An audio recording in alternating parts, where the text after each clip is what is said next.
इतिहास को याद करना इसलिए भी जरूरी है, वर्तमान को संवारने के लिए इतिहास 6 फुट को जयंती के अवसर पर कोटि कोटि नमन करते हुए प्रदेशवासियों की ओर से विनम्र श्रद्धांजलि अर्पित करता हूं। हम सब जानते हैं, एक सामान्य किसान परिवार में जन्म लेने, भारत माता के प्रति अपने टूट श्रद्धा और आस्था के कारण उन्होंने अपना पूरा जीवन भारत गणराज्य की एकता और अखंडता के लिए समर्पित किया।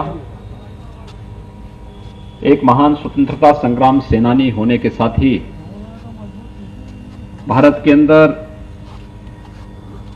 देश के स्वतंत्र होने के समय जो ब्रिटिशर की एक नीति थी कि वो भारत को अलग अलग टुकड़ों में बांट करके हजारों वर्षों से चले आ रहे एक सनातन राष्ट्र को छिन्न भिन्न कर दें, उस कुत्सित मंशा को सरदार वल्लभ भाई पटेल ने समय रहते भापा और उसके बाद अपनी दृढ़ इच्छा शक्ति के बल पर, अपनी सूझबूझ के बल पर 562 देशी रियासतों को एकता के सूत्र में बांध करके, जहां पे जिस भाव के साथ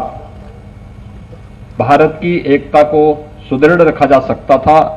उसका पूरी तरह पालन करते हुए भारत की एकता और अखंडता के लिए अपनी पूरी ताकत लगा करके वर्तमान भारत गणराज्य की रूपरेखा स्वतंत्र भारत के अंदर प्रस्तुत की। आज इसी के अवसर पर आदरणीय प्रधानमंत्री जी की प्रेरणा से यह देश सरदार वल्लभ भाई पटेल जी की जयंती को राष्ट्रीय एकता दिवस के रूप में मनाता है। आज हम सब सरदार वल्लभ भाई पटेल जी की पावन जयंती के कार्यक्रम में राष्ट्र सेवा के प्रति, उनके योगदान के प्रति कृतज्ञता ज्ञापित करने के लिए यहां पर एकत्र हुए हैं। भारत और भारतीयता के प्रति उनके मन में क्या भाव था, ये देश के आजाद होने के तत्काल बाद भारतीय और भारतीय संस्कृति के प्रति उनके द्वारा किए गए योगदान को यह देश कभी विस्मरण नहीं करेगा। चाहे वह 562 देशी रियासतों को एकजुट करके भारत गणराज्य को एकता के सूत्र में बांधने का हो, या फिर स्वतंत्र भारत में भारत के मानबिंदुओं की पुनर्स्थापना का कार्य कैसे होना है, सोमनाथ मंदिर के पुनरुद्धार के कार्य का शुभारंभ करके